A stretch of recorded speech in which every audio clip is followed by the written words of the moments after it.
Fala, nação corintiana, tudo bem com vocês? Mais um vídeozão se iniciando aí com as últimas notícias do Corinthians.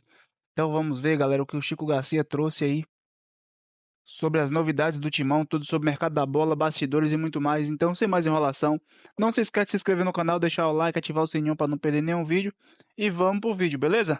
Essa situação chata do impeachment, mas que a gente precisa falar, porque vocês lembram, lá no dia 2 de dezembro, o Corinthians, através do seu Conselho Deliberativo, reuniu os conselheiros para uma votação e o presidente Augusto Melo conseguiu uma vitória jurídica com uma liminar para suspender a votação.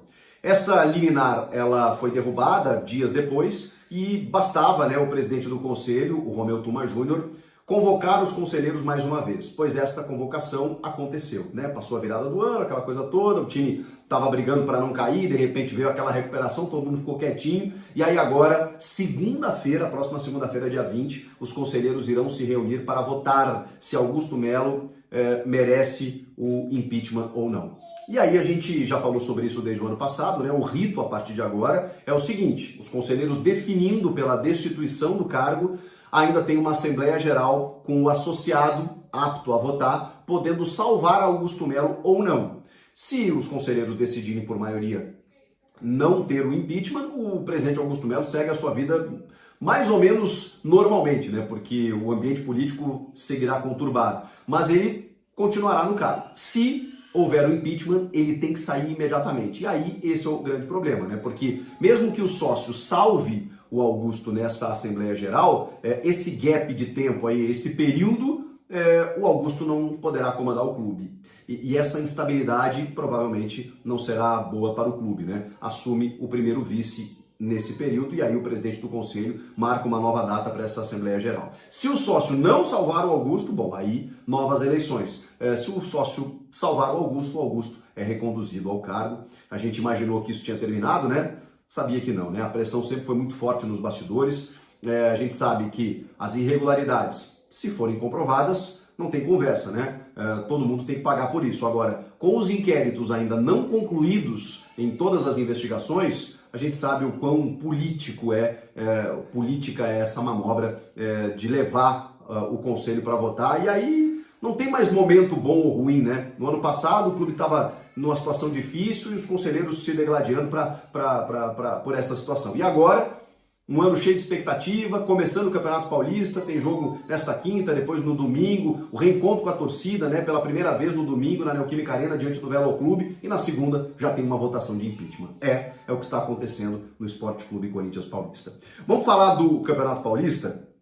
Porque neste jogo contra o Red Bull Bragantino, a tendência é que Ramon Dias dê uma preservada legal nos jogadores. Alguns poderão aparecer no domingo, porque aí será na Neoquímica Arena, em reencontro com a torcida. O torcedor está muito empolgado por aquelas 9 vitórias consecutivas na reta final da temporada passada, então natural essa expectativa, mas por enquanto, porque a temporada é longa, eles querem evitar lesões, é uma maratona de jogos que vem por aí, tem uma questão física que precisa ser cuidada, então o Ramon vai dar uma mesclada. E com isso, dá chance para muita gente que daqui a pouco não teria normalmente, Porque o time titular estava muito bem encaixado. Então, é difícil até a gente prever uma escalação, projetar uma escalação, mas provavelmente o Matheus Donelli vai jogar no gol, o Léo Manac renovou o contrato agora na lateral direita, a dupla de zaga, o Kaká e o João Pedro Tchoca, o Félix Torres sentiu num jogo treino que o Corinthians realizou nesta quarta-feira, então ele provavelmente não estará à disposição, e os outros zagueiros titulares, o André Ramalho e o Gustavo Henrique, ainda preservados.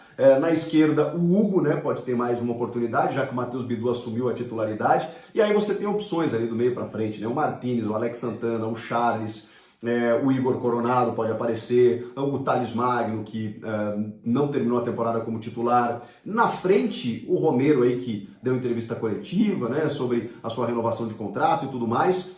E aí pode ser o Pedro Raul, pode ser o Héctor Hernandes, são opções que o Ramon Dias terá para encarar o Bragantino nesse jogo em Bragança Paulista, na estreia do time no Campeonato Paulista. Tem novidades na lista, A gente já tinha falado sobre a lista de inscritos, aquela lista A, que é a lista dos 30 principais jogadores, e aí tem a lista B, que é ilimitada para jogadores da base de 16 a 20 anos, mas que tem que cumprir um requisito de mais de um ano no clube. Por isso que na lista A tem uma surpresa. o camisa 10 da Copinha, Luiz Eduardo, de 17 anos. Como ele veio mais recentemente, ele não entra nessa lista B, então ele ocupa a lista A, é uma novidade. Foi observado pelo Ramon Dias, né, e pelo Emiliano, a comissão técnica. É um jogador de muita qualidade técnica, mas precisa aprimorar a forma física, né? Claro, né? Muito jovem ainda, mas já está sendo integrado ao profissional e está inscrito no Campeonato Paulista. Juntamente dele, o Kaká, que faltava a regularização do BID, né? Na federação já estava, e o Pedro Raul apareceu. A gente até imaginava que seria uma sinalização de que o Pedro Raul não estaria nos planos, para daqui a pouco ele aceitar alguma sondagem, né? Que viria, porque vários clubes sondaram ele e ele preferiu ficar. E a informação que a gente tinha é que o Pedro Raul queria ou quer dar a volta por cima, né? Mas se não fosse inscrito no Paulista, não teria oportunidades, né? Então provavelmente ele meteria o pé. Talvez aquela conversa, né? Com o chefe do tipo, me deixa jogar, você vai preservar muita gente aí no começo do ano, deixa eu mostrar meu valor, quem sabe e tal. Então pode ser que a gente veja mais o Pedro Raul nesses primeiros jogos, especialmente, em que os titulares não serão aproveitados. Então, o Pedro Raul, o Kaká e o Luiz Eduardo são novidades na lista do Campeonato Paulista e a gente vai ver um time bem descaracterizado nesse primeiro jogo e talvez no domingo, na Neoquímica Arena, aí sim a gente veja titulares mais, né, que o torcedor tá louco para ver em campo, o Yuri Alberto, Memphis Depay, será? O Garro ainda vai esperar um pouquinho por tudo aquilo que vocês já sabem e também por conta do desconforto no joelho aí, né, que ele está tratando aí terminou a temporada com esse problema. O Emiliano disse que ele vinha sentindo há muito tempo, né, deu uma entrevista para a rapaziada do Meu Timão e disse que não sabem como ele aguentou e aí agora revelando aí que eles vão fazer um tratamento e também tirar um pouco ele do holofote. Os companheiros estão dando força para ele, né, o Mateuzinho lá no Cross, meu parceiro Cross lá falou sobre isso, o próprio Romero deu entrevista coletiva e falou que não está sendo fácil, mas eles estão ajudando ele e tal, então é um processo gradativo aí, né, e eu espero ver mais do Igor Coronado, talvez até por isso ele não esteja na prévia, porque daqui a pouco ele vai ser um titular ali na sequência, né, em jogos mais quentes, então daqui a pouco estão segurando o Igor Coronado, que foi bem nesse jogo treino, como eu falei, né, realizado nessa quarta-feira, foi um dos destaques do time, então eu estou com muita expectativa em relação ao Coronado esse ano. Gente, vamos falar do Memphis Depay, porque caramba, a galera se assustou, né? É que o futebol inflacionou demais e assim, os valores assustam, né? Aquela famosa frase. Mas eu vou dizer um negócio para vocês. Primeiro que furo de reportagem, né? Eu como jornalista teria feito o mesmo que o Rodrigo Capello. Você recebe um documento com tantos detalhes, tantas minúcias, né, de interesse público como é o contrato do Memphis Depay, eu não vejo problema nesse sentido. Agora, a divulgação, ela sai de algum lugar. O jornalista recebe esse documento. E tem quatro pessoas, né, que assinaram esse documento. O presidente Augusto Melo, o próprio jogador e os diretores, né, jurídico e financeiro, o Vinícius Cascone e o Pedro Silveira. Quem mais tem acesso a esse documento? De que forma vazou? Qual a intenção, né? Porque está todo mundo falando que o Corinthians não tem condições de arcar valores como esse, tem muitas dívidas de credores cobrando e tal, aí os caras veem um contrato desse milionário e tal, tudo mais. Então não sei, isso realmente tem que ser averiguado porque não é legal olhando de fora, né? Como jornalista, trabalhando no meio do futebol e até para o torcedor, eu acho bacana você ter acesso a esse tipo de coisa, porque é a primeira vez que você se depara, pelo menos nem a gente tem acesso a tantas minúcias assim de um contrato, ainda mais para um jogador de esporte. Então é legal você ver ali os bônus específicos, as metas estabelecidas, os valores no contrato, as exigências, as minúcias, né? Porque para você contratar um jogador desse tamanho, gente, não é fácil. Então, obviamente, você precisa trabalhar com muitos gatilhos, né? Muitas nuances nesse contrato para você segurar um jogador como esse. Eu vou confessar para vocês que eu não me espanto tanto com os valores total, meu Deus do céu, totais. O contrato dele poderia chegar a 116 milhões, bem diferente do que foi noticiado. Vamos lá. 116 milhões, que seria com todas as metas atingidas, se isso acontecer, primeiro, o Corinthians vai terminar o ano campeão, o Memphis vai ter feito muitos gols, mais de 30 entre gols e assistências, né? Vai ter participado de mais de 70% dos jogos. Ou seja, para ele cumprir todas essas metas, ele e o Corinthians foram protagonistas na temporada. E aí a gente tem que entender que, primeiro, só por isso você já tem um benefício indireto que ele é incalculável. Eu não consigo medir aqui o que representaria o Corinthians campeão, mesmo do Paulista, porque 6 anos depois, vamos supor, na final, num derby, com o Memphis fazendo um gol. Vocês imaginam o impacto disso? Não seria comemorado? Ah, é só um estadual? Não, não, não. 6 anos sem ganhar, com os rivais mandando aqui nos últimos anos. Palmeiras tricampeão, São Paulo ganhou também, e aí o Corinthians ficou para trás. O Corinthians voltando a ganhar o Paulistão, sendo o maior campeão paulista, né, entre todos. Com o Memphis protagonista, com esse time protagonista, devolvendo a autoestima para o torcedor, dando uma confiança para a sequência da temporada, isso traz um benefício que a gente não consegue nem calcular em valores. Porque aí, obviamente, você engaja mais o torcedor, você vai ter mais associados, você vai ter mais venda de produtos licenciados. Cara, é tanta coisa num escalonamento que eu não consigo nem mensurar. Então, isso não é colocado na ponta do lápis, né? Fora o título, o valor da premiação do título, né? Ok, o Paulista paga 5 milhões de reais, que é a premiação praticamente, se ele for campeão, né? 4 milhões e 700. Aí, poxa, você pega um valor da premiação e paga para o Memphis. Mas como eu disse, tem tantos benefícios extras indiretos que não são calculáveis que não dá para fazer essa conta. Vencer um campeonato paulista hoje seria fundamental. E aí, isso não tem que ser mensurado apenas nesse sentido, né? Poxa, você pega 5 milhões aqui e dá direto para o Memphis. Tem muito mais coisas envolvidas. E aí, se ele ganhar um brasileiro e uma Libertadores ou uma Copa do Brasil, esquece, né? Porque aí isso se paga. Nós estamos falando de 48 milhões que o Botafogo pegou pelo título brasileiro e 115 milhões pela Libertadores. A Copa do Brasil paga 80 milhões. Então, pagar 4 milhões para o Memphis, se ele for campeão, esquece, né? Não tem problema nenhum.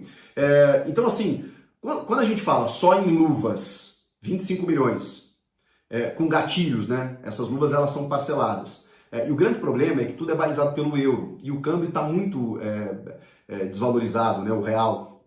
Então, são gatilhos de 1 milhão de euros ali, sabe? Semestralmente, anualmente. Só que cada milhão de euros dá quase 7 milhões de reais. Então, quando você divide esses 25 milhões de luvas em 3 parcelas, 3 vezes de 1 milhão de euros. Enfim, mas ok, luvas consideráveis, né? Mas isso em 2 anos, tá? Ou 1 ano e meio mais agora que ele tem. O salário, 28 milhões. E mais o direito de imagem, que é uma composição do salário de 28 milhões. Isso aí dá mais de 50 milhões de reais em salário. Agora, se você somar tudo, luvas, salário e imagem, e dividir por 24 meses, né, que o contrato dele é de 2 anos, o salário dele vai dar na casa de 3 milhões e meio de reais, com 80% sendo pago pela patrocinadora. Os gatilhos, os bônus que todo jogador tem, não são pagos pela patrocinadora, são pagos pelo clube. Mas aí está dentro daquilo que eu falei para vocês. Se o Corinthians tiver que pagar esses bônus, é porque essas metas foram atingidas. Se essas metas foram atingidas, o Corinthians vai estar muito bem. Vai ganhar dinheiro de premiação, vai ter um momento espetacular esportivamente, vai engajar o torcedor em todos os setores. Então, de verdade, eu não consigo me assustar tanto quanto alguns. É muito dinheiro? É muito dinheiro. Você contratar um jogador desse porte, não tem jeito, gente. Você precisa fazer alguns esforços e o Corinthians tem aportes, tem investidores para isso. 116 milhões, mas a patrocinadora destina 57. Tá, só que 116 é só com metas. O todo ali é 80. E aí sim representa aquilo que está dentro do orçamento. O Corinthians fatura muito, o futebol gera muito dinheiro. Então quando a gente olha, meu Deus, um jogador todo vai ter uma concentração de renda como essa, é claro que a gente se assusta. A gente vive num país desigual, né? O torcedor olha e fala assim, caramba, esse cara ganha tudo isso. Mas é meio clichê dizer, mas, gente, o caro é o jogador que custa 500, 600, 800, 1 milhão e tá no banco e não joga. É o custo-benefício do Pedro Raul, do Luan, como foi, do Ramiro. Agora o Memphis, cara, olha o que o Memphis fez. O Memphis potencializou o time, interferiu diretamente na recuperação. Eu ouso dizer para vocês, eu não acho que o Corinthians seria rebaixado se o Memphis não estivesse. Mas o Corinthians não estaria na Libertadores. O Corinthians está hoje na Libertadores da América por conta dessa sequência positiva e por causa do Memphis. Então, o Corinthians tem calendário em 25 por causa do Memphis. Olha o impacto que isso gera. Inclusive Copa do Brasil, tá? Porque a Copa do Brasil só veio pela classificação da Libertadores. Então tudo isso por conta de um jogador. Ele fez tudo sozinho, Chico? Não, não é isso. Mas você sabe a interferência que ele teve no jogo, pelos gols, pelas assistências, pela participação, pela liderança, pelo envolvimento e por todos os outros jogadores terem crescido à sua volta. É inegável, gente. É inegável a interferência direta do Memphis. Então, assim, é caro? Mas não vale?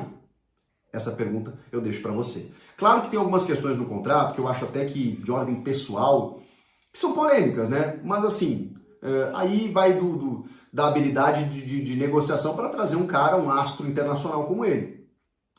Que para mim foi o que mais chamou a atenção, né? Que é uma novidade, né? Não é sempre que a gente se depara com esse tipo de exigência. 24 passagens aéreas para a Europa em classe executiva, 2 carros blindados com direito ao motorista, uma casa no condomínio fechado, um apartamento para o seu assessor, um segurança armado, que mais? Algumas benesses assim que ele ganhou por conta das exigências que ele fez no contrato. Agora tem uma coisinha que eu achei, só para fazer um contraponto aqui, que eu achei negativa e que eu não concordei, né? A multa para ele deixar o Corinthians, ela é para fora, ela é baixíssima, 10 milhões de euros. Vocês imaginem que um jogador que quer voltar para a seleção da Holanda, que está com destaque aqui no Brasil, é um valor muito irrisório para qualquer clube da Europa, ou da Arábia Saudita, ou do leste europeu, pagar para tirá-lo do Corinthians. E sendo que 50% é dele e outros 50% do Corinthians. Então o Corinthians ficaria com 5 milhões de euros. Aí é pouco. Aí eu realmente acho que, bom, enfim, está dentro da negociação, mas esse é o único ponto negativo do contrato. De resto, gente, são valores aqui, resume bem aqui, né, para o vídeo não ficar longo, são valores que, assim, tá dentro de uma composição que outros atletas também têm, claro, que numa proporção muito maior por se tratar do Memphis Depay. O que vocês acharam? Comentem aqui, inscreva-se no canal, eu volto na próxima. Tchau! Rapaziada, a situação aí do Corinthians. Voltamos aí ao impeachment de Augusto Melo, que a votação, como o Chico disse aí, que vai ser votada aí na segunda-feira, dia 20 de janeiro. Tudo indica que a galera quer tirar Augusto Melo mesmo. E toda aquela nove vitórias consecutivas do Corinthians não foi suficiente para convencer o Conselho Deliberativo a desistir dessa ideia. Comenta aí o que vocês acham, beleza? E a respeito do contrato do Memphis, é isso, galera. O cara é internacional. Ele vai vir pro Corinthians para jogar, para ganhar R$ 1 milhão. Não vai vir porque tem a galera, todo mundo ganha R$ 1 milhão aqui, a maioria ganha R$ 1 milhão no Brasil, o cara vai. Mas agora é um dinheiro absurdo, cara. É complicado isso aí, muita grana. Mas o importante é que ele entregou dentro de campo, né? Teve aquela mudança todinha do Corinthians no ano passado foi graças a ele. Então, tem que fazer isso. Futebol é caro. Comenta aí, se inscreve no canal, deixa o like, ativa o sininho para não perder nenhum vídeo e até a próxima. Valeu!